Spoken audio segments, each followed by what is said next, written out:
listening to your brain on air. The program will begin shortly. Enjoy. أنت تستمع إلى دماغك على الهواء. سيبدأ البرنامج قريبا. استمتع.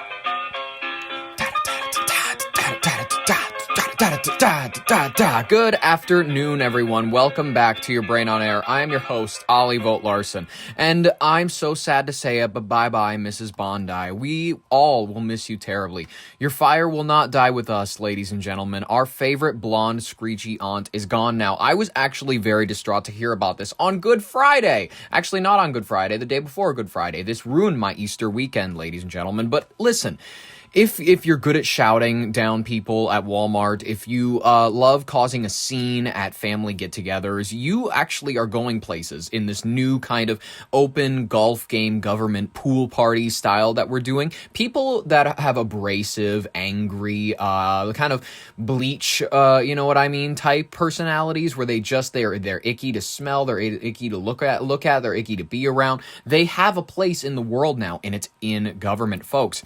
I want to punch just pilot this shit. We're gonna wash our hands clean. Let's begin anew. In the spirit of the latest Easter weekend, Blessed Holy Week, my Christian brothers and sisters, Pam Bondi is gone. We are sending her for crucifixion. We are in the Syrian province of the Roman Empire, modern Judea, and we are beginning anew. And what's more new than starting with the old, like the war in the Middle East, folks? Before we do any of that, I want to review what I believed was Pam Bondi's defining moment. Quite frankly, I knew she was probably going to get the axe eventually, before the end of the year, when she started to go off during her Congress meeting, shindig, get-together, however you'd like to term this organized event that didn't go so well. Pam Bondi, words that will probably echo through the history books. Go. Tell me. Yeah, I did tell you because you saw what you did in the Senate. Lawyer, not even a lawyer. Committee will be in order. You don't tell me. I have just one question for you. How many of Epstein's co-conspirators have you indicted? How many perpetrators are you even investigating?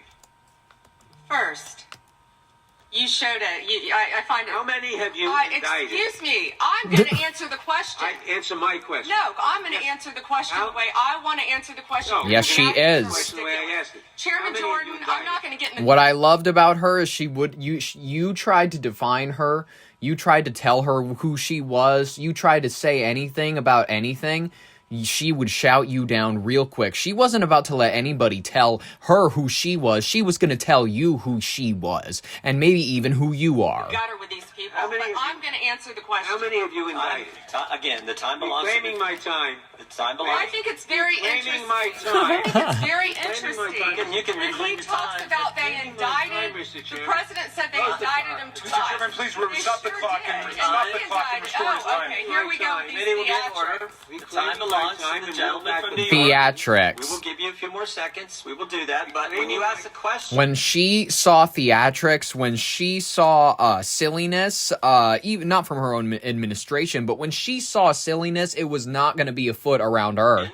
You may not like the answer, but she gets to answer. That's right. They don't like the answer, Chairman, because it's true. It's honest. Yep. He asked a 4-minute question. Yup. And I am going to answer. You can let her filibuster all day long, but not on our watch. Our watch. Time. No way.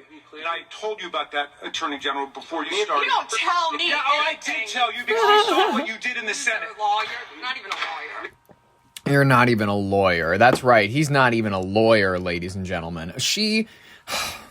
I'm going to be honest with you guys. There's only a few figures in the administration that are making homes for us. And by homes for us, I mean like they're comfortable figures. Pete Hegseth, we know kind of what to expect from him. He's going to take orders like a good little lad. And also, he's a good little Minnesota boy. He's Hegseth. He's a good little is he Norwegian? Yes, he's Norwegian. Anyways, he's a good little lad. You know what I mean? There's very few just order takers.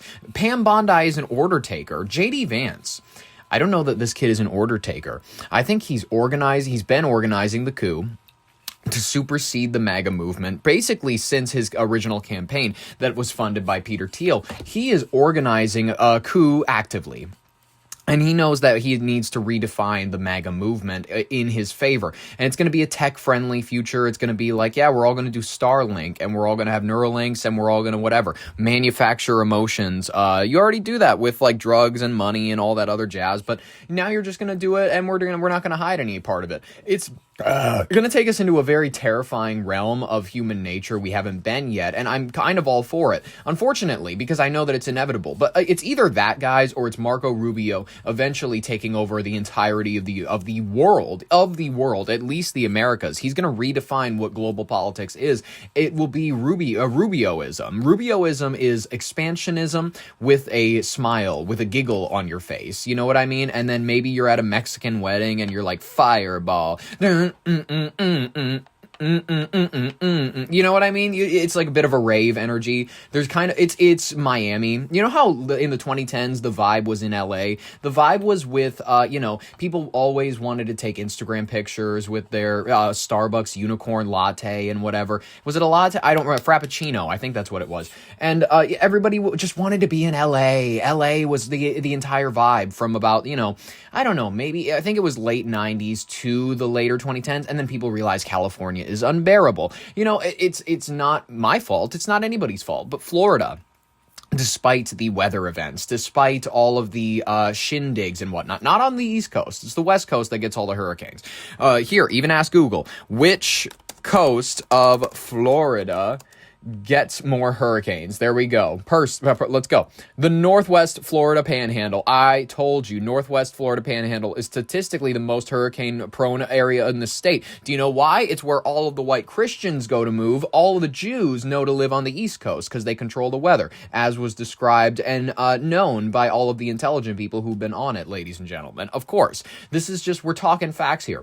I'm saying that Rubioism is going to be the vibe if we do not swing the techno. I mean, don't get it twisted. The techno future is coming regardless. Just do you want it to be shepherded by a isolationist who's a bit of a fatso, kind of like, he's got this beard that nobody really thinks works for his face, but oddly enough, the beard gone makes it look worse. Or do you want it to be fostered in by this kind of, he's a little guy. He's a tiny little man with his, and I'm not trying to say this because I'm trying to demean him or anything. He looks like 5'6" or something. He's got very square head, very long ears. I don't know that the image is there. He looks like an American Bibi Netanyahu, and I don't think anybody's that comfortable with it. And by American, I mean his name's Rubio. He represents the coalition of white and brown. He's the melting pot. He is the melting pot, and guess what? No matter what, he's still an American. Doesn't matter what race you are, what color you are. At the end of the day, if you're an American, you want expansionism to an extent because you realize that it is our destiny, ladies and gentlemen. Speaking of our destiny to make a Vegas strip in Tehran, is it? Yeah, we're gonna do Tehran, Las Vegas strip. I'm excited for it. Once we level that Persian city with all that culture, all of that whatever. I mean, what is the culture? Admittedly, name one thing, please. Tell me honestly, name one thing that you know about Persian culture and why we shouldn't turn it into a brand new Las Vegas. We already have Dubai. You can't kiss in public there. That's what I'm trying to say. We turn Iran into the American. It's like a new Nevada. We're going to turn Iran into new Nevada, and eventually we're going to redefine it. That is what we're going to do.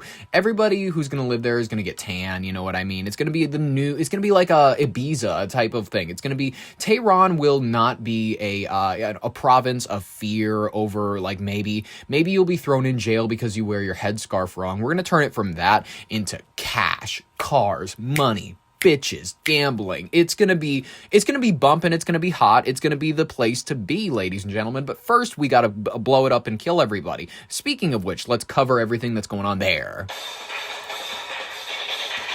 The war in the Middle East has hit a boiling point this morning. President Trump, if you don't know, he issued a stark, expletive-laden ultimatum to Tehran over the weekend. The president demanded that Iran fully should open the Strait of Hormuz to commercial shipping by 8 p.m. Eastern Time on Tuesday, April 7th. He warned that if the waterway is a vital artery for global energy, by the way, remains closed, the U.S. military will launch a massive bombardment targeting the country's civilian power plants and critical bridges storage infrastructure. We're going hard. We're not going to let you guys, I mean, you want clean water? Not anymore. You want electricity? Not anymore. We're going to end it. We're going to shut you down, ladies and gentlemen. I mean, the threat has sent global oil markets into a tailspin. If you don't know, they draw on sharp condemnation from human rights organizations. Who cares what they think? Does anybody really clamor about when human rights we don't like a thing? Okay, when have you ever liked a thing? You're like, oh, somebody gets kicked in the head at prison. Oh, suddenly their human rights are being violated.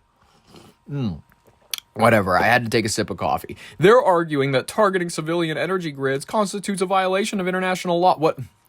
What is international law, according to Google? What is international law? And is it enforceable? Because I'm just going to be honest with you. Name one time it's enforceable right now. International law is a set of rules, treaties, and customs governing relations between sovereign nations and international actors. It covers areas like trade, human rights, and war. While not enforced by a centralized world police, it is enforced through voluntary compliance. Exactly. So what are you talking about? Treaty obligations, diplomacy, and international courts, ICJ, the ICC, and sanctions. It's not, if your law is optional to go into, it's not international. You're making it up. It's actually it's an oxymoron of what you're trying to whatever. Tehran, if you don't know, did not take this very well. They responded with a posture of defiant refusal, labeling the president's ultimatum as an unacceptable threat that is incompatible with ongoing diplomatic efforts. The Iranian military officials warned that any further strikes on civilian infrastructure would be met with devastating retaliation. This is the 80th threat of devastating retaliation. Go after, what was it going to say? You were planning one of the things where you're going to take out the U.S. Bank Tower or something in Los Angeles. They literally, the guy who bought the World Trade Center out and leased it up with insurance and whatnot, he's set to make a good amount of money when that building goes up. You know what? Down, excuse me. And I'm just going to say it. If the Hillshire Grand Center, Hellshire, I don't know how to pronounce it. If that, Welshire, is it Welshire Grand Center? God, I need to make sure that I'm not being dumb. Wilshire Grand Center. It's a skyscraper in Los Angeles. If that one is officially now the tallest one in Los Angeles, despite the fact that stupid spire should not count towards its height because it's not inhabitable, I'm done. I'm done with the city of Los Angeles. I'll never go, quite frankly. I'm done. Iranian military officials, if you're looking at a spot to hit, I'm just saying it would clear up the skyline for a lot of people if that eyesore was not there anymore. I understand you wouldn't be making nearly as much money, but I'm not trying to point out targets here. I'm not trying to tell you where you need to go. I'm not trying to encourage terrorism. I'm saying this was a plan that you guys had lined up. Everybody was freaking out that, suddenly there's drones off the coast of California. They were mentally readying people for when they were going to do 9/11 on the West Coast, except this time it's going to be the U.S. Bank Tower. I'm predicting it. I'm predicting it right now. If they do 9/11 on the West Coast, it'll probably be that one, because the same gentleman who purchased the insurance for the World Trade Centers literally months before it went up in smoke, literally just like Cheech and Chong, it happens to be the same firm, same gentleman. He is, you know what? Who owned the World Trade Center when it was attacked? Here we go. Bam, bam, biggity bomb. Larry Silverstein. It was leased by the developer Larry Silverstein of Silverstein Properties. And then U.S. Bank Tower relations. Bam, Larry Silverstein Properties acquired the 1.4 million square foot U.S. Bank Tower in downtown Los Angeles in September of 2020. If any of those buildings are a target for them, it's probably going to be them, because they've worked with the United States government in the past, or at least they've been, let's just say that there were some intelligence mishaps, as a lot of CIA people love to term it. There were intelligence mishaps on 9/11. They did not coordinate to take down the World Trade Center. What do you even know? You're like low-level intelligence. Don't even try to low-level intelligence in the sense where I'm not saying I'm Einstein compared to you. I'm saying you were not trusted with the highest level of intelligence, so how would you know? And neither would I, but I'm just taking, I'm taking my information from people that know about the situation. Anyways, mediators from Pakistan, Egypt, and Turkey have circulated a proposed 45-day ceasefire. Current rhetoric suggests that both sides are hardening their positions just hours before the president's latest deadline is expiring. Let's go ahead. CBS Evening News. Even though you tried to interrupt me, go ahead now. Tonight, new details details about that daring and dangerous rescue of an American aviator shot down over Iran. This as President Trump escalates his threats and taunts to leaders of the Islamic Republic.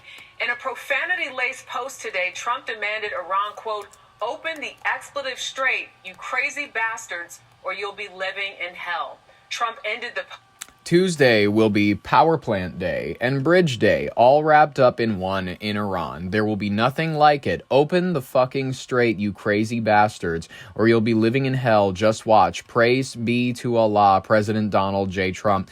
If you're serious about it, that may be one of my favorite issuings from any American president in modern history. If he holds his promise and really, really lets them have it, if they don't open up the strait on Tuesday, if they don't open it up, I swear it will go down as one of the coldest lines. I like that. The praise be to Allah bullshit. I liked that. I'm willing to give him his flowers when he says things that I like, and I'm always in favor of calling out Islamists. Go ahead.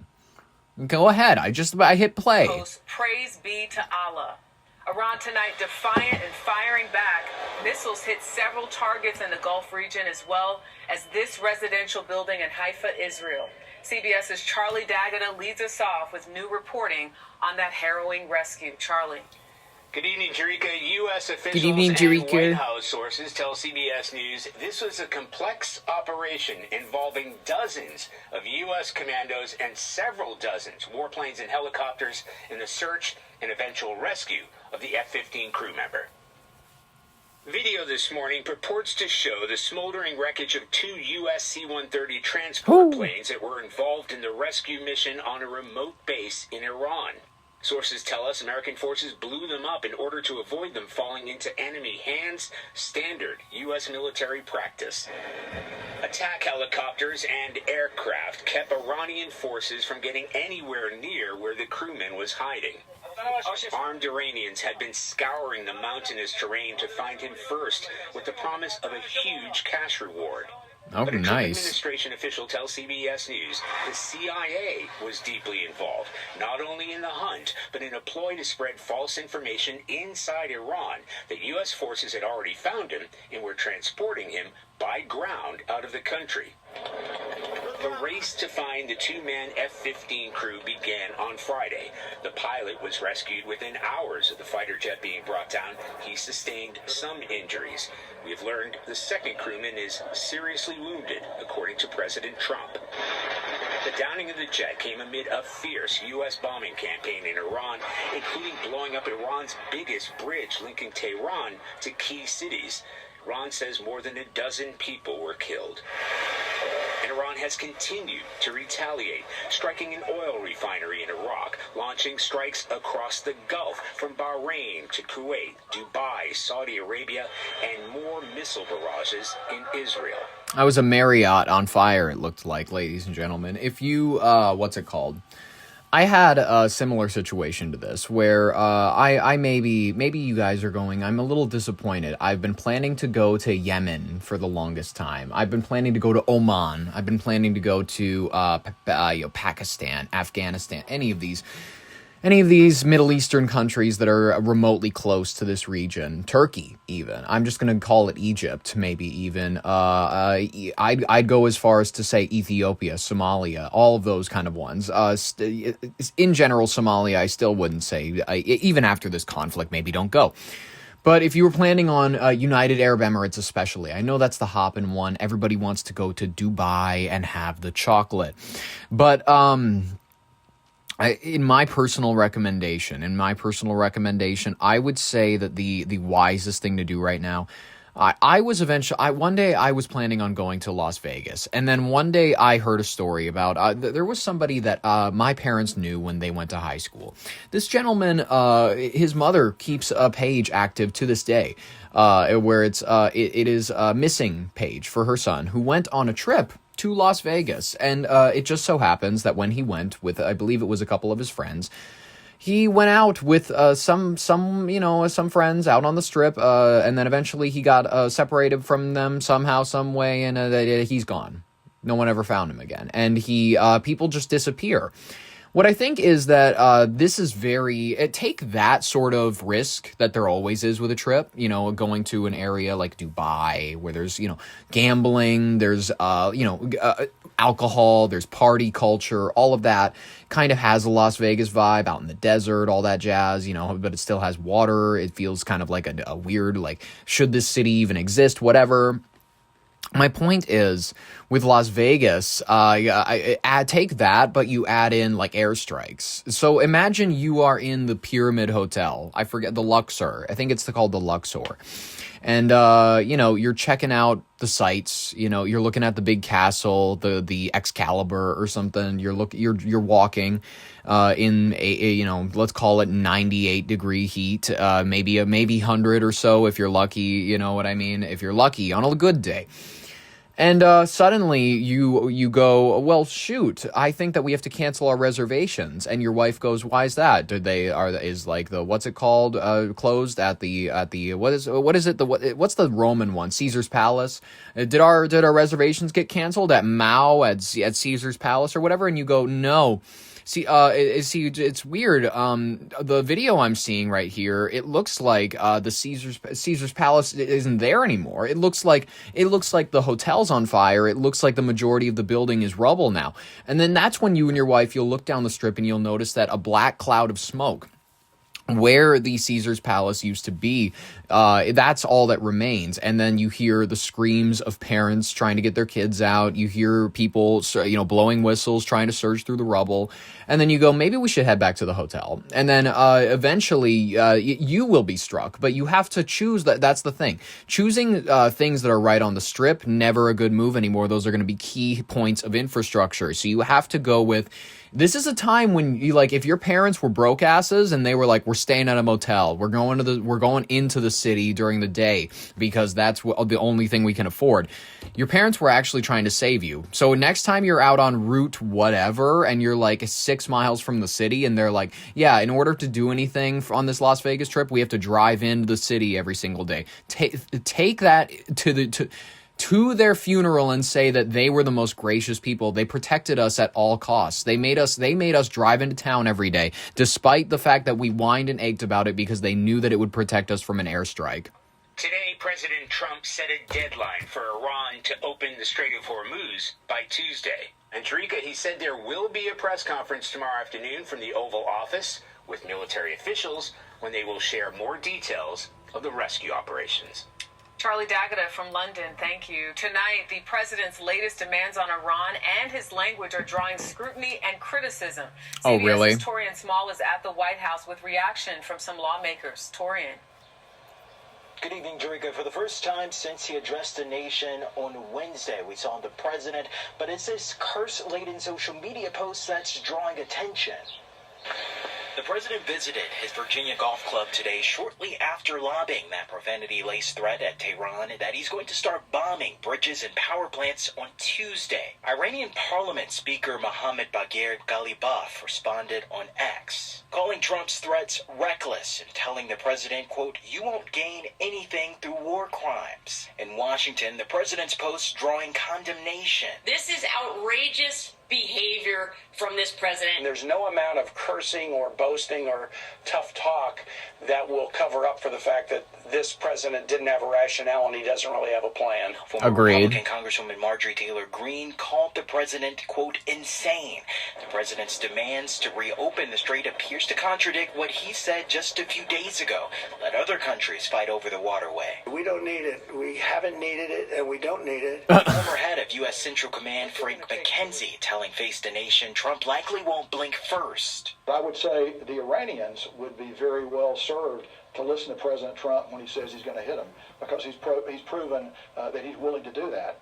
An Iranian spokesman said today the strait would be reopened only after Tehran receives compensation for war damages. Oh, good luck. Never going to happen, unfortunately, ladies and gentlemen. Not unfortunately for them, unfortunately for us. We have too many bridges we need to fix in I don't know, Benningsdale, something or other, or some other state. You know what I mean? I think that we have enough problems here. I understand, we did blow up a children's hospital. I understand that people will go like, well, you break it, you buy it. Maybe not in third world countries. Maybe we just go in, we break it, and we take off, and that's how the world works, unfortunately, sometimes. That's unfortunate, and sorry for you. Ladies and gentlemen, I think we should move on to our next story, because it's going to cover the expanses of space. Isn't that fun? Don't we love talking about that, ladies and gentlemen? I think we are maybe few years away from any sort of interplanetary missions. When it comes to Artemis, what we're looking at here, they're rounding up the moon right now. They're on their way to the dark side. They've already sent back a few photographs. They look like absolute shit. But we are going to cover what's going on the Artemis, the Artemis 2. It's lame as hell. Why aren't we just landing? If you guys want to head back to the moon, why don't we do? If we were able to do this with Apollo 11, how were you guys able to do this in the 60s, 70s? And yet, for some reason, we're like, we need to do a test flight to see if we can still do it. I'd say risk the lives. But hey, whatever, let's begin. Go. Humanity, people, we are all going back to the moon, and now we are falling towards the moon this Monday. The 4-person crew of the Artemis 2, that rhymed, prepares now to cross the threshold that no humans have touched since 1972. Early this morning, the Orion capsule entered the moon's sphere of influence, the point where lunar gravity is finally overtaking the capsule's pull from the Earth. NASA has confirmed that approximately at 1:56 p.m. Eastern Time, the mission will break the 56-year-old record set by Apollo 13 for the furthest distance humans have ever traveled from our home planet. Isn't that fascinating? Isn't that interesting? But isn't it kind of diminished by the fact that we're not landing on the moon? To me personally, that's just a bit of a loss on the braggability factor, the braggadocio factor. By the time they reach their maximum distance tonight, astronauts Reed Weissman, Victor Glover, Christina Koch, and Jeremy Hansen will be more than 252,000 miles away, roughly 4,100 miles further into the void than any human ever in the recorded history. Because I don't know, maybe the Egyptians were sending people out there. The climax of this 10-day shakedown cruise begins this afternoon. The crew is kicking off the 6-hour lunar observation period. Starting at 2:45 p.m., the Orion's cabin windows will be oriented towards the lunar surface, allowing the astronauts to apply their years of genealogy training to map out the ancient lava flows, impact craters, all that jazz. The mission, it's going to take them directly over the mysterious far side of the moon, a region never visible from Earth. Because the moon itself will act as a massive physical barrier, we never really get a view of it. The crew will experience a total loss of communications and blackout for about 40 minutes or so, starting at 6:47 p.m., leaving the 4 explorers completely isolated from mission control as they swing around the lunar dark side. It's gonna be cool as hell for them, and probably really fucking scary. During the period of silence, the crew is expected to witness a series of once-in-a-lifetime images. Celestial events as well. At approximately 7:02 p.m., Orion will reach its closest approach, skimming at just 4,000 miles above the lunar surface. Land then! A vantage point that will allow them to see the entire disk of the moon at once. Very, very fun. As they emerge from the far side, they're scheduled to capture high-definition Earthrise image, recreating the iconic 1968 Apollo 8 photograph for a new generation. Yes, of course, everybody remembers that one. They will also witness a rare solar eclipse from space as the sun slides behind the moon's silhouette, allowing the crew to study the sun's shimmer on the outer atmosphere, or corona, against the deep black of the lunar horizon. This historic flyby is functioning as a gravity slingshot right now, using the moon's mass to whip the spacecraft back towards Earth without needing a major engine to burn.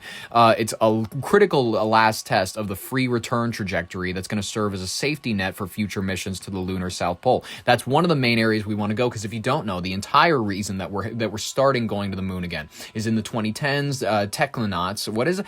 A Chinese astronaut. I need to know the term for it. It is taikonauts. There we go. A Taikonauts. And back in the 2010s, we found out that they wanted to start going to the moons. And once again, as you know, when it comes to American science, we are always reactive. We are never proactive. When it came to the Russians, they threw out Sputnik. We got nervous. We started the whole space program. We were ready to go. And then we showed them who was boss, admittedly. We went out and we had fun on the lunar surface and showed everybody that America can do it first. But then after that point, we abandoned it for then a half a century. We let all of our technology go. People were like, we don't even have the technology to play back the recording of it or whatever. It's been lost. And, that, of course, does not help the conspiracy theories. So, you know what I mean? The theorists. It doesn't help the people that want to go, well, okay, where is the evidence of all of that? Where's the technology? And they're like, we destroyed it. And then we're like, why? And they go, intelligence matter. We can't let anybody find it. It's kind of suspicious. It's kind of weird. I'm hoping for their sake, that this mission makes everything a little more clear that, yes, we did have the capabilities to. We're not going to be so goddamn suspicious and non-transparent about it this time, but it's NASA. They probably will be just as non-transparent and suspicious. But eventually, after China and whatnot, they found out about the water deposits on the south side, because if it doesn't face towards the sun, it will evaporate and whatnot. And there was an area on the south side where eventually it will, if we want to create lunar bodies, if we want to create establishments, civilian, society cities on the moon, then we would need to tap into their water reserves. We don't want China to get there first. Russians have sent a probe there. It crashed. It would suck for them. But eventually, America woke up. We realized that we need to get people on the moon again. So now, of course, I'm happy we're doing it. I'm not so happy for the reason I wish that we could just stay a little more proactive in the scientific genome. I wish that it would be a little less so, let's not let somebody do something before us, but let's only get started on it when it seems like they're getting close to it. I don't like this just inching people out method of contests that we tend to get into.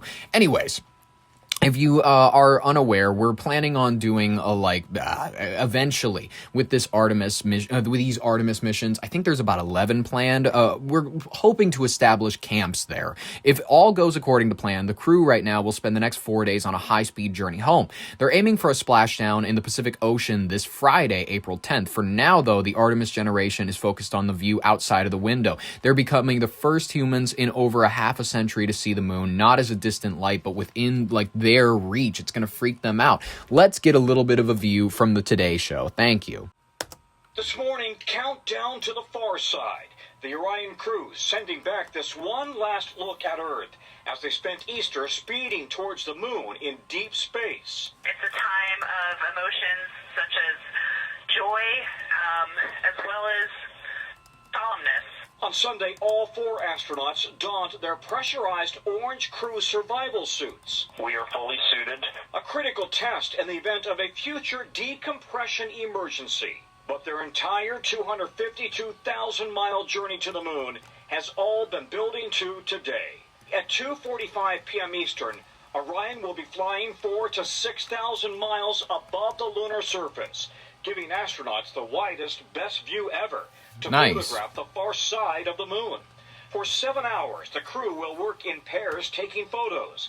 At 7:02 p.m., the crew will make their closest approach to the moon. At 7:07, they'll be the farthest from Earth. At 8:35, the moon will eclipse the sun. And by 9:20, the flyby is over. Later today, when the Orion crew passes around the far side of the moon, Mission Control will lose contact. 40 minutes of radio silence. But the crew and Mission Control insist temporarily losing contact is not unusual and nothing to worry about. Hey, Tom, it's great to hear your voice all the way up here, 155,000 nautical miles from Earth. On Saturday, we talked to the entire crew with the moon on their horizon. What are your emotions as you look back at Mother Earth? Right away, you are humbled. The fact that 4 of us get to be out here just brings you to your knees. Sonny Williams, who spent 286 days stuck in space, says this Orion test flight is critical. Test missions are needed just to make sure we really understand that unfortunate woman who was stuck in space. She still doesn't look like she's recovered. Her bone mass looks fucked up and things like that. And also, people they don't realize how much fun that this naming campaign is. And I know that they're probably doing this because they want us to go, that's clever and fun.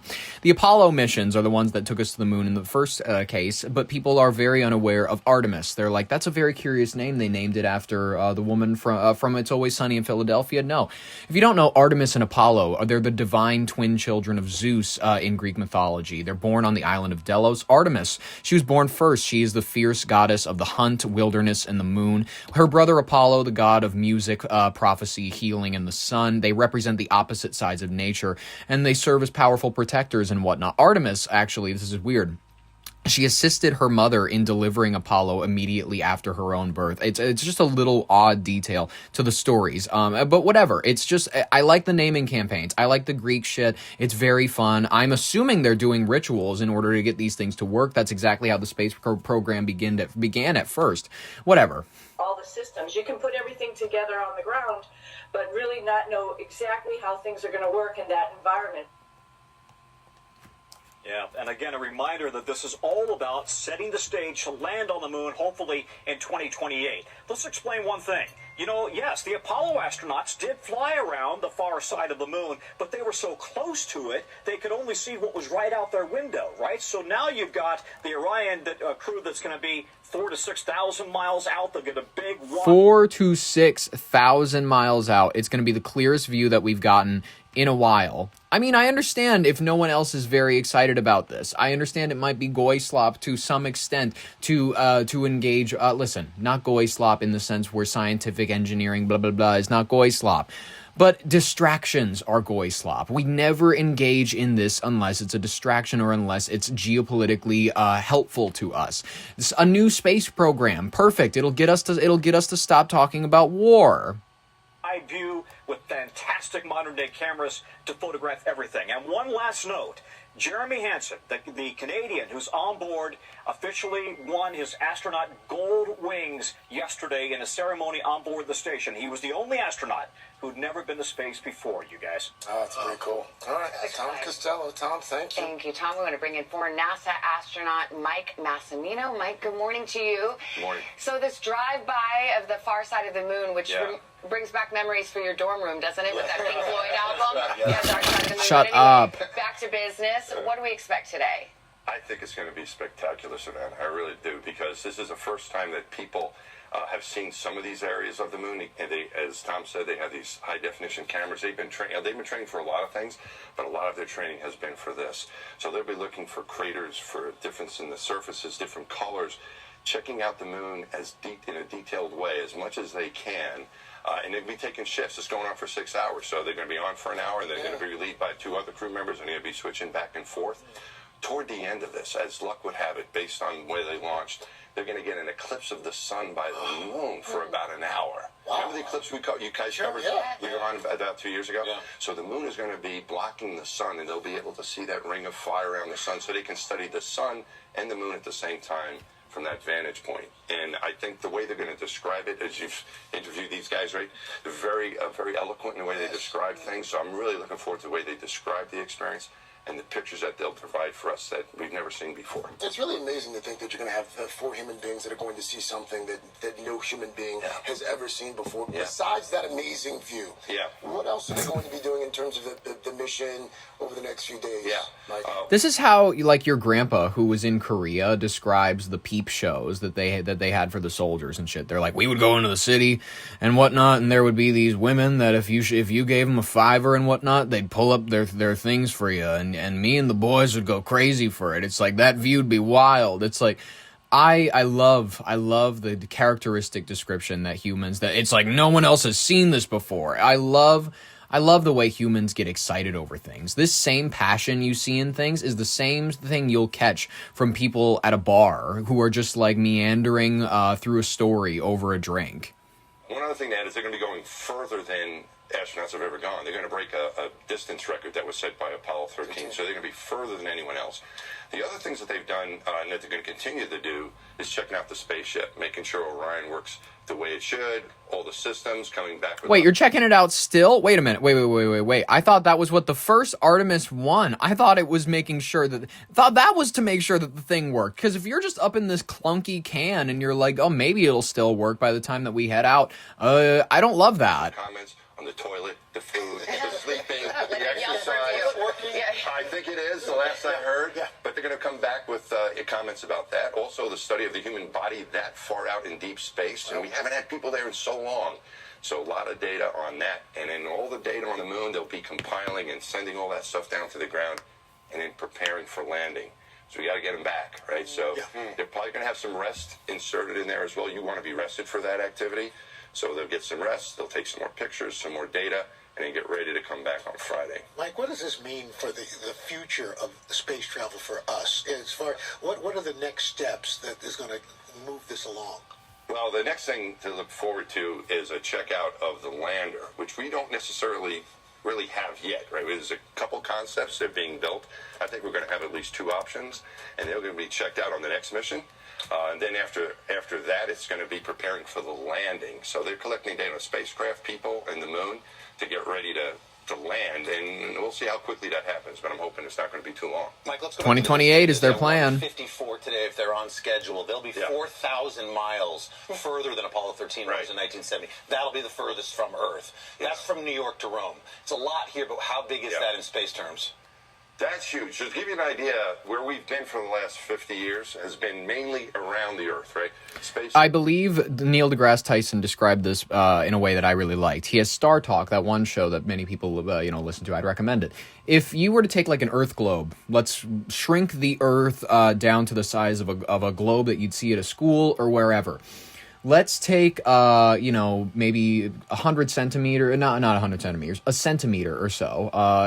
That from the surface of the globe is about how high the International Space Station is hovering above the Earth. The International Space Station, if you don't know, is where, like a lot of people, they do all their experiments. They grow flowers in zero-G. They just experiment with all this jazz. And really, what's interesting about the International Space Station is they're traveling 17,500 miles per hour. That's essentially a point at which you're traveling so fast that you yourself are going around the globe and falling, but you are falling away, you are falling towards the Earth as fast as the Earth is curving. So you are perpetually you will continue to fall for a couple hundred years until you would eventually, something would have to knock you into the Earth's atmosphere, and eventually the gravity would pull you down and you'd re-enter, but this would take a long time. And this is just we're getting off point.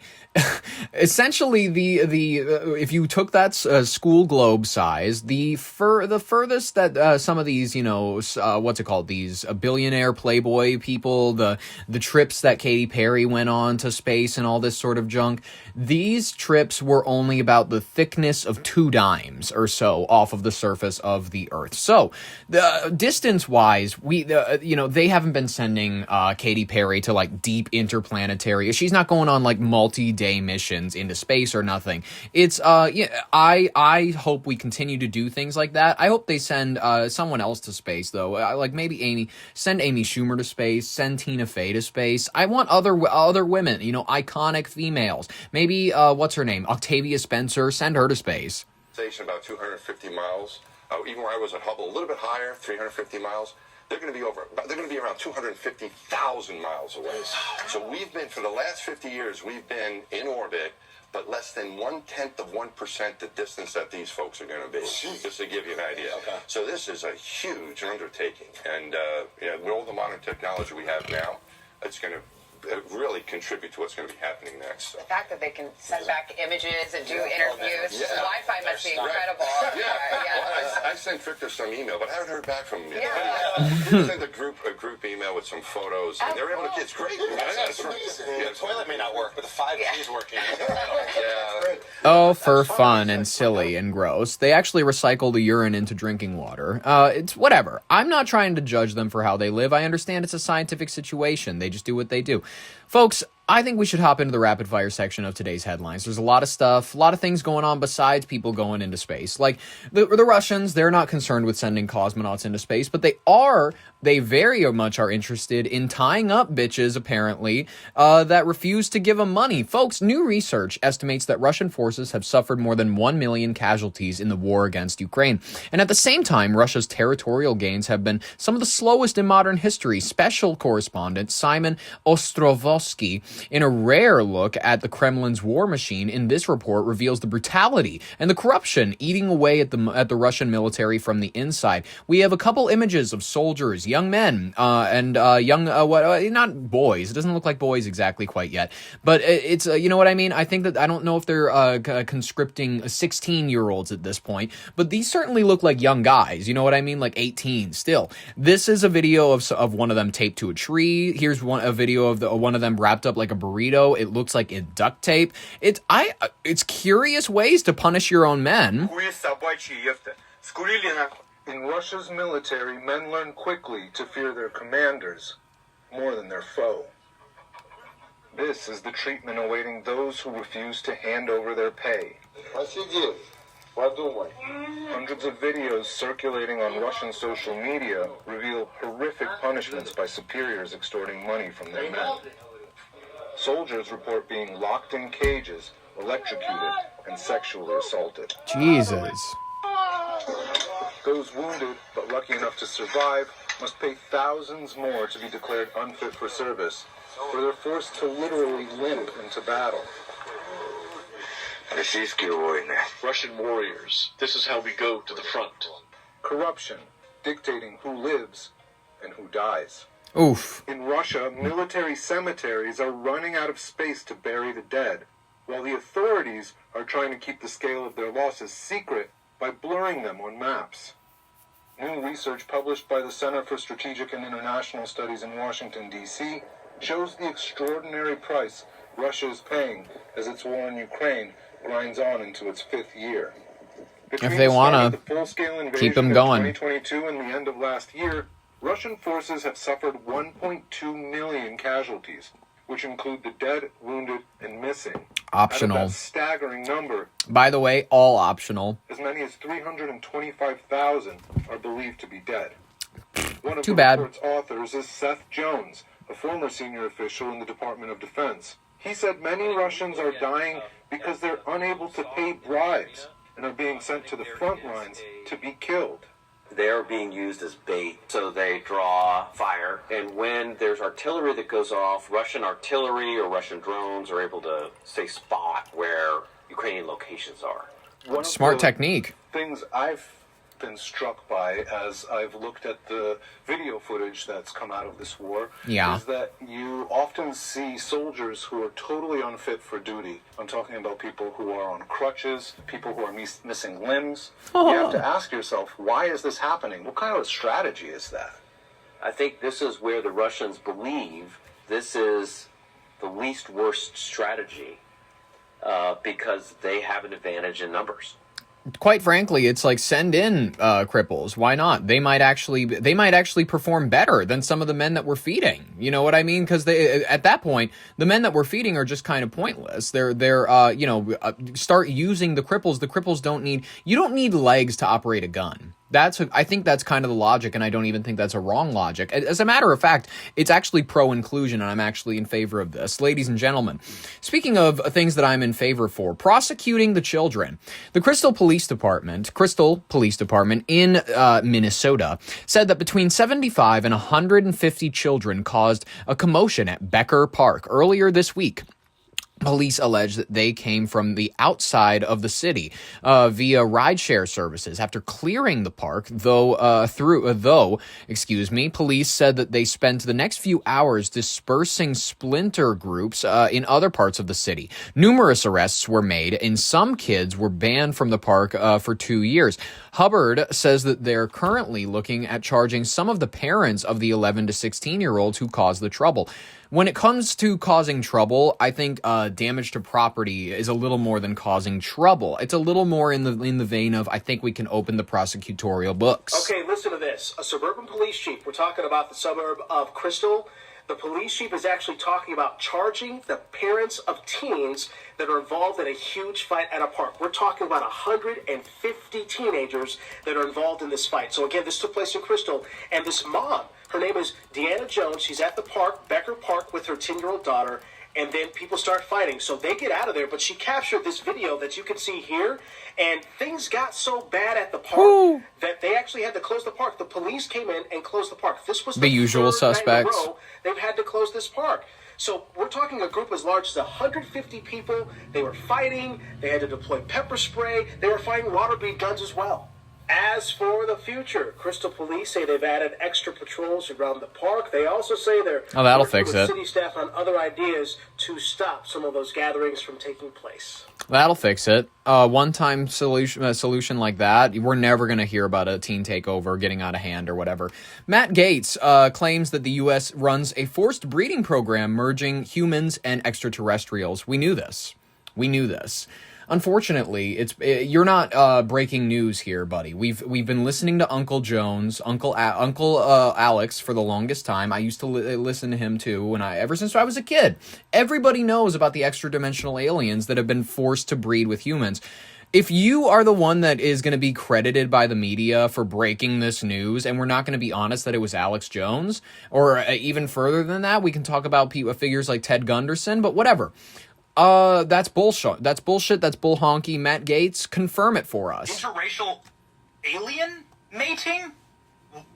What the F is going on? Look, wait a second. You had whistleblowers tell you this kind of thing? Can you please unpack that? I had a guy who was uniformed. He was a senior enlisted with the United States Army. He came into my office in Crestview, Florida, in a non-classified setting. I had members of my staff there.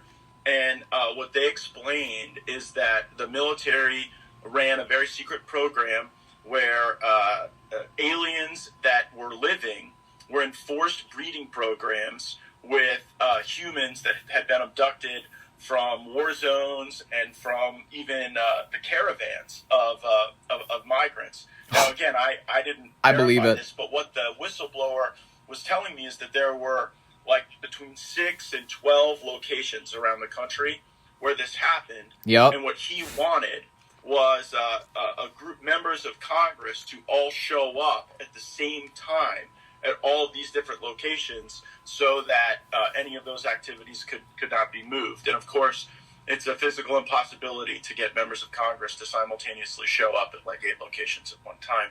And so that That never happened, but still, is no further explanation as to whether or not that's going to be a thing that we're going to talk about? All right, whatever. Age of disclosure, very much so, ladies and gentlemen. Age of Mamdani, more like. We're going to move on, and we're going to talk about other things, because we've talked about space too much. We've talked about the Artemis. We've talked about interdimensional aliens having intercourse with you, the human beings. It might be happening. It's probably happening to you. You may be breeding with somebody who's not fully human at this point. That's a fact that we all have to live with.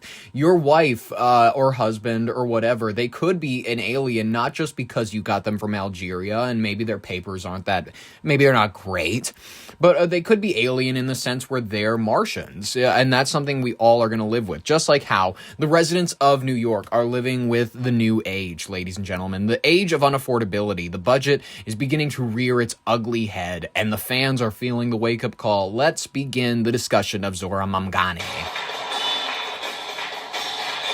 The political honeymoon for New York City's newest mayor, Zohran Mamdani, is facing its first major test as the reality of his inaugural budget begins to settle. Billed as Robin Hood transformation level for the 5 boroughs, he's like, I'm stealing from the rich and I'm giving to you because you're poor. The $127 billion spending plan is the largest in the city's history. It's coming under fire from critics who have labeled it fiscally unaffordable, while Mamdani's supporters originally cheering his bold investments like his universal childcare, expanded services, social services, all that jazz. The wake-up call is arriving in the form of a looming $5.4 billion deficit for next year. Skeptics are arguing that the mayor's strategy of relying on Albany To tax the rich, ladies and gentlemen, is a high-stakes gamble that could leave the city's essential services off a financial cliff. They don't know where this is going to go. They're going to be like spending throughout the wazoo. The tension has reached a breaking point earlier this week, and City Hall, as Mamdani clashed openly with council speaker, Julie Menon, over how to bridge the gap. Menon and a coalition of moderate lawmakers released an alternative no-tax roadmap, claiming that the city can find billions in savings by auditing bloated Department of Education contracts and cutting non-essential consultants. Mamdani, however, has dismissed the council's plan as unrealistic. He's warning that without a new millionaire's tax, the city will be forced to choose between slashing agency budgets or implementing a last resort property tax hike. Last resort, it's his first one. They're saying it's going to hit working class homeowners the hardest. He doesn't want that to happen. For fans of Mamdani's progressive platform in general, this is a very personal mood shifter. Many who voted for the radical shift in the city's priorities are now watching the credit rating agencies like Moody's shift the city's outlook to the negatives, citing that the catastrophic handoff of debt from the previous administration is crippling him. Many people are going to find any defense they need to support any person that they love. Keep in mind, this is the gentleman who said things like this. Go. I'm Bondi, and I'm running for mayor to freeze the rent for every rent-stabilized tenant. Wait, you're gonna freeze my rent? Yes. Did I hear rent freeze? Yes! This guy's gonna freeze the rent. No hike? None. No hikes? This guy's gonna freeze the rent. It's true. As your next mayor, I will freeze your rent. Paid for by Zoran for NYC. In order to get to this point of closing the gap on both this fiscal year and the next fiscal year, we are forced to raid the rainy day fund, the retiree health benefits trust reserve, and to increase property taxes across these other years. That's a lovely, lovely, lovely place to be, folks. He's continuing to blame the Adams budget crisis for the $12 billion in inherited shortfalls. The political clock is ticking regardless. New Yorkers are grappling with the ongoing affordability crisis. The debate is no longer about the mayor's vision, but whether or not the city's checkbook can actually survive it. And whether or not you are debating if he is the future of the party, he is. The Mamdani allure, unfortunately, is way too appealing to many people, despite how poorly his administration will run the city. They will, by the way, destroy the city. They will destroy every remnants of what we thought it was, and the spirit and the culture. And I'm not saying it's going to be, leveled in a few years. I'm saying it's going to be fundamentally changed for the worse. I'm saying that it's going to be tough for someone to pull it out of the gutter, but he will actively run it. And he's an enabler. He's not a friend that takes you to rehab. He's a buddy who says, I'll give you an eighth. You know what I mean? I'm not saying that he's there to assist. He's there to tell you, you're great the way that you are. Vote for me, ladies and gentlemen. That's just my opinion. Zoran Mamdani ran on a promise to make New York affordable. A mandate for a city we can afford. Last week, he unveiled a budget that is, in a word, unaffordable. New York has been fiscally profligate for so long that the headline number, $127 billion, produces little shock. But for perspective, these are similar to the annual expenditures of a mid-sized nation with all the expenses a country requires, like Greece or Thailand, devoted to governing one city. New York City's budget has ballooned in recent years. Michael Bloomberg's last budget, adopted for fiscal year 2014, totaled about $70 billion. So in little more than a decade, the budget has nearly doubled, growing faster than inflation and faster than the city's economic growth. And much of it has happened as the city has been losing the one thing that makes big government easier to finance: people. New York City's population fell sharply amid the pandemic, with a 5% decline from April 2020 to July 2022. More recent city reports show a rebound, but the city remained below its 2020 baseline as of 2024. The arithmetic is brutal. A larger bill is divided among fewer payers. Per person, the imbalance is stark. Using the Lincoln Institute's fiscally standardized numbers, New York's general spending in 2023 was more than 30% higher per capita than Los Angeles and more than double Houston. And what do New Yorkers get for this? Look at New York City schools, the largest school district in the country. The city's education budget has climbed while enrollment has shrunk. The DOE budget has risen from roughly $34 billion in 2019 to over $40 billion, while the DOE says per student spending is projected to reach nearly $35,000 in fiscal year 2026, among the highest in the nation. The outputs, graduation numbers, test scores, and reading levels are at best middling, often comparable to places that spend a fraction of what New York does. Now come the taxes, because every political argument in New York eventually ends up at the same curbside. Who will pay? New York already sits at the extreme end of the American tax spectrum. For high earners, the combined state plus city income tax reaches 14.776%. Add federal taxes and the combined marginal rate can exceed 50%, reaching roughly 55% on certain investment income. New Yorkers pay tax rates comparable to European countries that provide in return universal health care, free college education, and amazing infrastructure. New Yorkers get some 300 miles of sidewalk sheds. On business taxation, the city is also off the charts.